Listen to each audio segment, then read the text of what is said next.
Rasulullah Shallallahu Alaihi Wasallam meneruskan, ada tanda-tanda alam menjelang kedatangan Al-Mahdi yang tidak bisa dikarang-karang, nggak bisa ditutup-tutupi.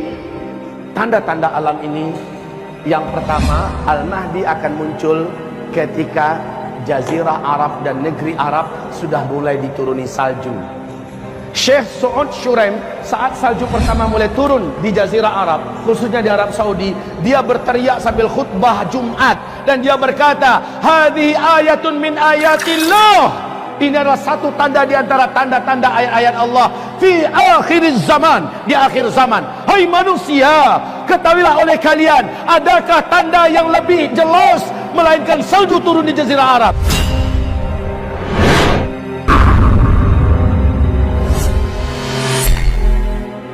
Bapak tadi dengar saya menyebutkan Al-Mahdi enggak? Di mana kemunculan Al-Mahdi? Setelah terjadinya dukhan. Rasulullah bersabda, saat Al-Mahdi muncul, kalian sudah kembali seperti zaman sekarang, kata Nabi.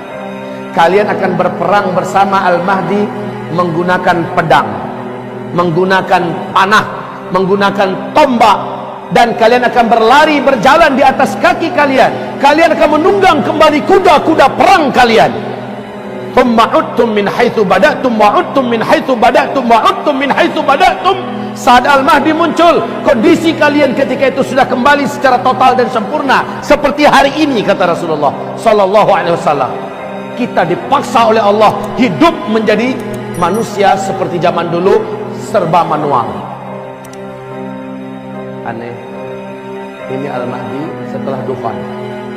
Albert Einstein, Bapak ingat nggak dengan orang ini? Namanya Albert Einstein, bapak fisika dunia, konon katanya begitu. Beliau ditemui oleh lebih dari 2000 wartawan seluruh dunia, termasuk dari negara-negara maju yang sedang berlomba-lomba membangun industri-industri nuklir, pabrik-pabrik senjata modern dalam persiapan perang dunia ketiga. Wartawan ini mendesak Albert Einstein, Tuan Albert, apa pandangan engkau perang dunia ketiga nanti seperti apa? Mereka ingin dengar. Mula-mula Albert Einstein nggak mau jawab, Pak. Tapi karena dipaksa, akhirnya dia berkata, kalian nanti akan berperang dengan senjata manual pada perang dunia ketiga. Saya tidak tahu senjata seperti apa yang akan kalian gunakan, tetapi yang pasti tidak ada satupun nuklir yang kalian buat hari ini pada perang dunia ketiga masih bisa kalian pakai. Tidak ada satupun pesawat yang hari ini kalian buat pada perang dunia ketiga bisa kalian pakai. Kalian semua akan kembali kepada senjata manual. Lihat, Albert Einstein meyakinkan kepada 2000 wartawan lebih, perang dunia ketiga sudah dimulai nanti dengan senjata manual. Wajar Pak, di YouTube Bapak lihat apa kerjaan orang Eropa hari ini. Mereka mulai membuat senjata-senjata manual yang unik-unik dan aneh-aneh. Dan saya tidak heran kalau di Vatikan Roma, puluhan ribu para pemuda-pemuda Kristen dilatih penunggang kuda sekarang ini dan melemparkan panah di atas kuda. Mereka sudah menyiapkan ratusan ribu pedang-pedang dari besi-besi terbaik hari ini. Kenapa kaum muslimin? Mereka yakin perang ke depan menggunakan kembali pedang, tombak, panah dan sebagainya. Umat Islam apa yang dipersiapkan? Al-Mahdi akan muncul. Dan Rasulullah bersabda, beliau munculnya di Mekah. Al-Mahdi munculnya nanti di Mekah. Tepatnya seorang lelaki dari Madinah dikejar oleh 300 orang pasukan darat berjalan kaki dari Damaskus. Mereka digelari dengan pasukan Sufyani, sejumlah 300 orang. Dikejar laki-laki yang ada di Madinah ini. Ciri-cirinya melengkapi seluruh ciri-ciri yang ada pada Al-Mahdi. Laki-laki ini tahu bahwa dia yang dimaksud, dia pun lari. Saat dia meninggalkan Madinah, melintasi Zulhulaifah, lalu lewat Al-Baida dan terus menuju Mekah, mereka 300 orang yang mengejar sampai di Al-Baida. Al-Baida adalah perbatasan antara Mekah dengan Madinah. Ya, kota kecil ini Pak, masuklah 300 orang itu di situ. Allah jadikan gempa, kemudian terbelahlah tanah di Al-Baida. Satu kota itu gedung-gedungnya, pasar-pasarnya tenggelam masuk ke dalam tanah, termasuk 300 orang yang ada mengejar tadi tenggelam seluruhnya kecuali hanya 1 orang. Disisakan oleh Allah untuk memberikan kabar kepada orang-orang di belakangnya, kami tenggelam di Al-Baidah. Maka penduduk Mekah tahu bahwa penduduk masyarakat yang ada di Al-Baidah sudah tenggelam. 300 pasukan yang mengejar seorang lelaki yang lari ke Mekah juga sudah tenggelam di Al-Baidah. Maka pahamlah penduduk Mekah, laki-laki yang dikejar itu menurut hadis itulah Al-Mahdi. Penduduk Mekah segera menyebar mencari mana laki-laki tersebut.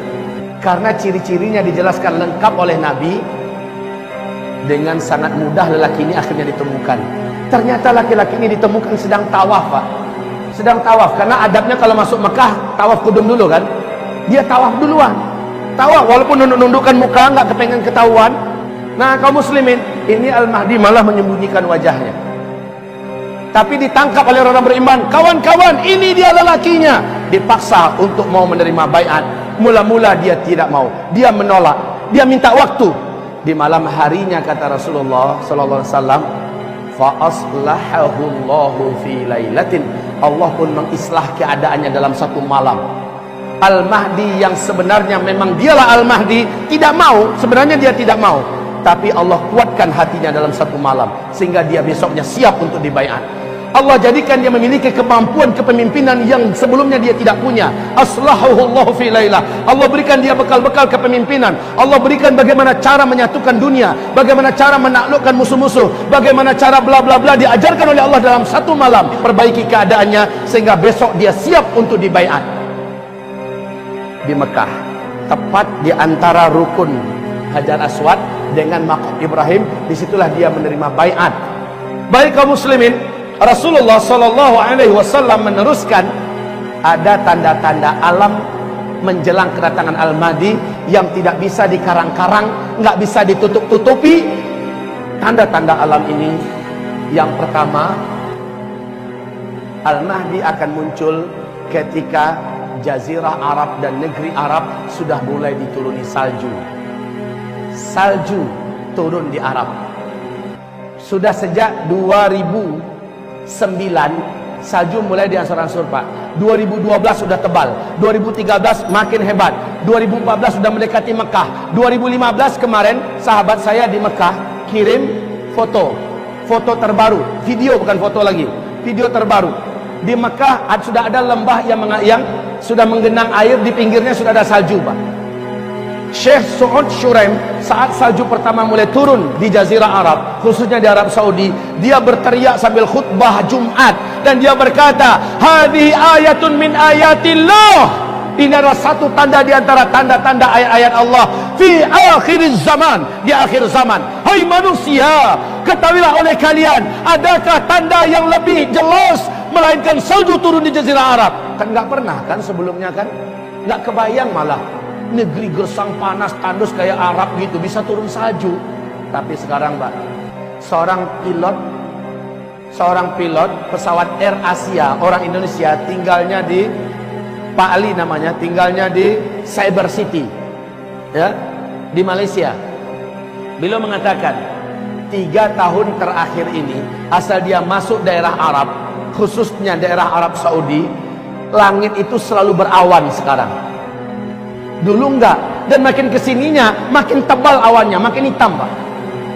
Ketika dia landing di mana-mana tempat dia sudah melihat ada tumpukan-tumpukan salju. Masya Allah, ini adalah tanda Al-Mahdi sudah sangat dekat. Bukankah Rasulullah bersabda, jika kamu mendengar Al-Mahdi keluar, kamu wajib pergi kepadanya, berbaiat bersamanya walau merangkak di atas salju. Kalimat merangkak di atas salju menandakan sudah tidak ada mobil, sudah tidak ada pesawat, tidak ada helikopter, walaupun jalan kaki, kejar, menyusullah, bergabunglah dengan Al-Mahdi walau merangkak di atas salju.